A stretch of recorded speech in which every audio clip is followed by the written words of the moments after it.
So wow, it's kind of like a children's storybook world, or I love the kind of amorphous kind of aesthetic of it. What were some of your inspirations, I guess? Definitely like storybooks. I was like super obsessed with kind of the way that like children's stories, like nobody's perfect, everybody messes up, but it like always works out. Like I kind of wanted to make a bunch of flawed characters that everything kind of goes perfectly in the end. Yeah. So, well, for the dog, especially. Yeah, maybe not the cult leader. So, what was it?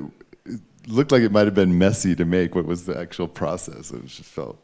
I started off writing a script actually, and I was like pretty focused on the story and just like getting something that like narratively made sense a little bit, because it's kind of hard to do that if you're like an experimental animator.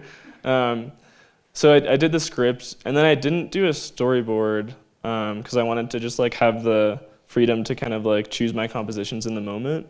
And then it was just kind of like just working. I don't know. Yeah. Yeah, just animating. So did you draw it sequentially, like in the? No. I kind of just like did whatever I wanted to in the moment and was left with a bunch of filler stuff at the end. Nice. Yeah. DVD extras, yeah. Yeah. Cool. Great. Well, questions from the audience? Anyone? It's kind of hard to think of questions for animation sometime, but anyone want to jump in? There you go. I love this. It was so playful. I'm wondering if you had any sort of anything in mind for the voice actors, if you gave them direction for what they were giving you, specifically the cult leader's accent, which I loved. Did you have anything in mind, or did you just kind of say like, let it rip?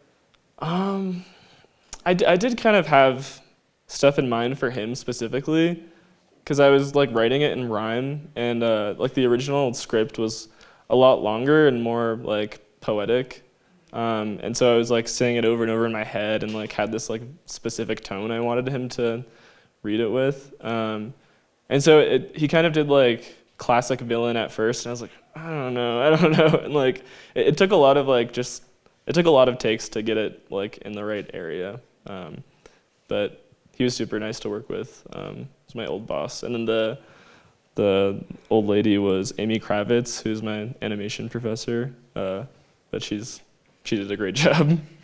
Nice. Anyone else? What about the?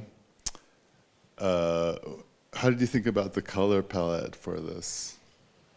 Kind of just mostly intuitive, I think. I kind of colored everything at the same time actually, and worked pretty like I was doing all of the pencil animation first, and then kind of had like a month left to do all the coloring. And I guess I was trying to do it most like efficiently as I could, so I was trying to like get the background super colorful, and then I don't know, keeping the characters pretty like flat, but since it's watercolor, it's still interesting to look at. Yeah, kind of just whatever I felt like in the moment. Is it all watercolor, or is it color pencil, or? There's some color pencil, there's some crayon, there's oil pastel. Yeah, but mostly watercolor. Yeah. Anyone else jump in? Okay. Well, what are your future projects? Well, me and Mayuko and our two other animator roommates are working on something for Adult Swim. And then we also recently did a music video that got released, I think in January, for this band Full Body 2, but that's on YouTube. Yeah, but hopefully more for after that as well. We love collaborating. And Layden did the banjo as well. He's right there. Oh, nice. Yeah, well, if you make any more music videos, like, send them to me for sure. Yeah. Yeah. We definitely will. Okay. Awesome. Well, thanks so much Thanks. for being here. Yeah.